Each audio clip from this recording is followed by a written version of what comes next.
Hello everybody, my name is Ray. Welcome to the Evangelical Dark Web. Today we're going to be talking once more about the Pennsylvania Senate primary. We're going to be talking about Dr. Oz. We're going to be talking about Kathy Barnett. And we're going to be talking about this exchange between Allie Beth Stuckey and Richard Grenell. This is a very important exchange. And of course, I'm going to go after Richard Grenell because he calls himself a Christian. Therefore, he is completely fair game to annihilate on the evangelical dark web, because I'm not going to put up with that crap of a Republican homosexual calling himself a Christian. That does not fly here. So we're going to be going after him, and we're also going to be promoting Kathy Barnett. About a month ago, Evangelical Dark Web published an article and a video, Why Conservatives Can't Support Dr. Oz. The video was called Why Christians Cannot Support Dr. Oz.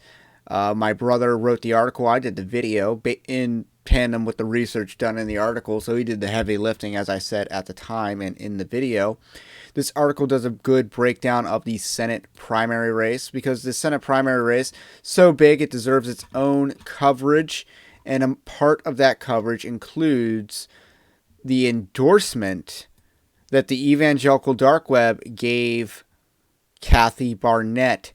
So one of the benefits of not being a 501c3 is that we can do partisan endorsements. We can do this kind of research on not just false teachers or potential false teachers, but we can also do it on politics as well. We can apply these skills to politics, point out the best candidates to support, and obviously you can do this at a local level as well. If anything, there should be a learning guide on how to do that for your own local elections. But, most people don't do any primary research. And I've done a lot of this in the past. And, Evangelical Dark Web is back to doing this again. We endorsed Kathy Barnett a month ago, and we're going to follow up with that.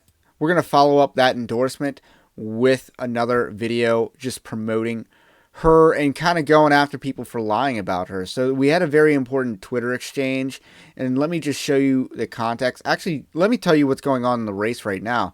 So we have something very exciting in that the polling data, and primary polling is notoriously not reliable, but Barnett has surged. She has absolutely surged to basically a statistical tie. Yeah, when you look at the margin for error, it is a statistical tie. And, again, primary polling not that reliable. But you can see here in the since May 3rd, all the momentum is on Barnett's side. And she is now poised to win on Election Day.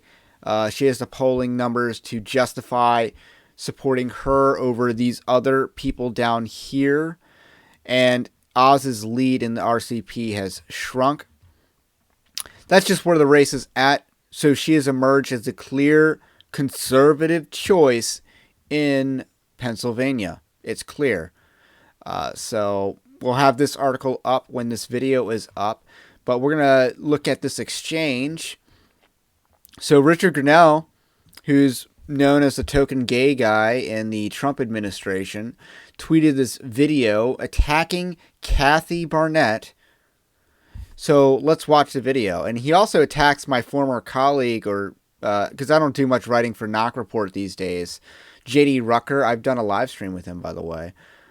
Just a fun fact about this channel. So let's watch this video, and I'm not going to spoil it, but it is bad.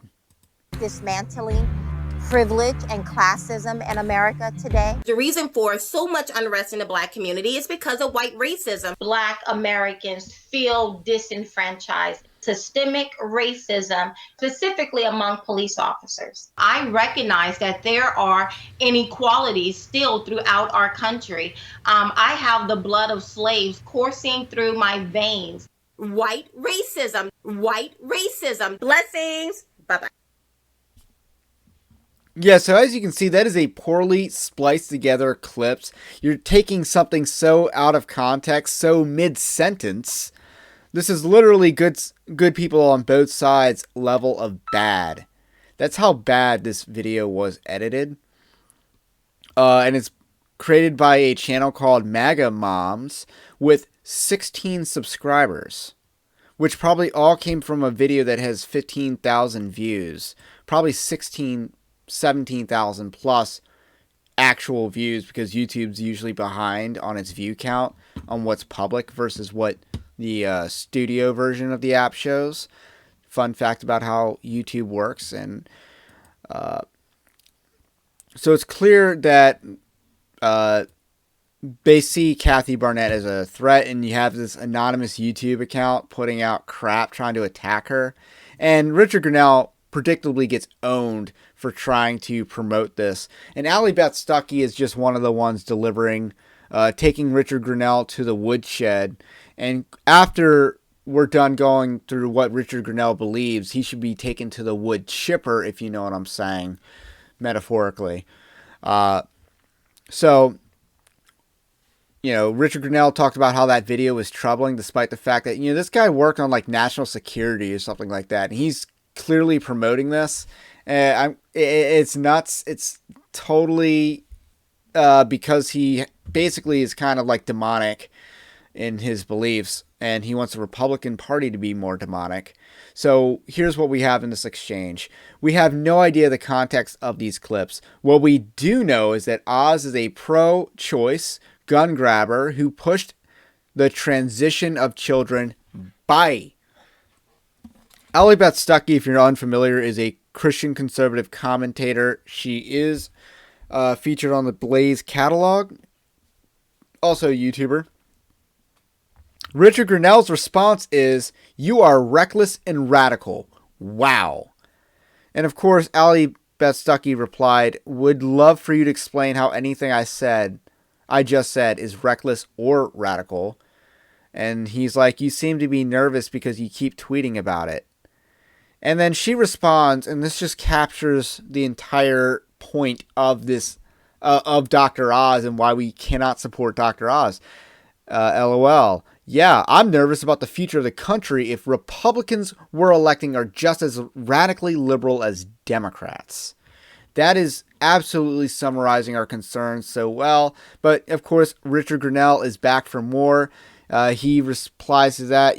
She's too naive to understand the consequences of her outrageous comparisons. Again, I'm not sure what the outrageous comparison was. I'm not exactly sure what the comparison was. Is it because she's comparing Kathy Barnett to the pro-abortion, pro-gun control Dr. Oz? Like, is that even the choice? Rick is still tweeting about me, calling me names, etc., because I won't support a candidate who speaks positively about child gender transition, abortion, and taking away people's guns. Wild day on Rick's account. But here's the thing. This is not the first time Richard Grenell has chosen transgenderism as a hill to die on. We see this a lot with gay conservatives in the movement, except for Dave Rubin, who claims that transgenderism is anti-gay. But, you know, again, he had no problem when transgenders and homosexuals are part of the same movement in 2012. He had no problem with that when he was on Young Turks and all that other crap. So, you know, there's kind of a hypocrisy there. Anyway, but Richard Grenell, you know, again, this is not the first time he has attacked Christians in the Republican Party, because he does not want Christians there, yet he claims to be a Christian despite living a lifestyle antithetical to Christianity, and despite supporting evil, which also is antithetical to Christianity. This is who Richard Grenell is. Allie Beth Stuckey, fantastic job. Again, if I were a woman, I would totally be listening to her every day. It's just, you know, I'm not her target demo. It's, you know, the communication style, you know, doesn't work as well on me because, you know, I'm a much more abrasive person, so I like more abrasive personalities and stuff like that. She is super nice though. I totally recommend her. Like, you know, I tell my wife to watch her and stuff like that. So anyway, I believe I got her book for my wife as a gift. So anyway, totally like Allie Beth Stuckey. She did a fantastic job, bang up job, taking Richard Grenell to the woodshed, because we need more of that. We need more of that in the Republican Party. We need to promote and support based candidates in the local, state, and federal elections, because we need Christians in office. We need more Christians in office. The Christians that are in office need reinforcements. So, church, I do charge you to help reinforce those Christians. So, with that said, that's really all I got to say about this. Again, Evangelical Dark Web is not a 501c3 organization. And we're not going to lie about being a charity in order to receive tax-deductible donations, because what we do isn't really charity work, in my opinion. What the Gospel Coalition does is not charity work at all. They run a publishing company. That's not charity. It just isn't. So, I don't believe in abusing 501c3. I also don't believe in abiding by the stipulations in 501c3. We like making partisan endorsements here. So, Kathy Barnett, one such partisan endorsement. I think it is aged well, because, we bought low into her campaign. Now she's high. And we're not going to sell either. So keep on buying, because I want to see her be a U.S. Senator. And also, it was Doug Mastriano, who I believe is the based Christian out of Pennsylvania, running for governor as well. Do want to give him a shout out too. So with that said, that's all I got to say about that for today. My name's Ray. This is the Evangelical Dark Web. You like this kind of content? Like the video. Also subscribe to the channel. That's the least you can do. And as I said before, we're not a 501c3, but we got a Patreon-like system at evangelicaldarkweb.org/join. You can support us there as well. Have a blessed day. I will catch you on the next one.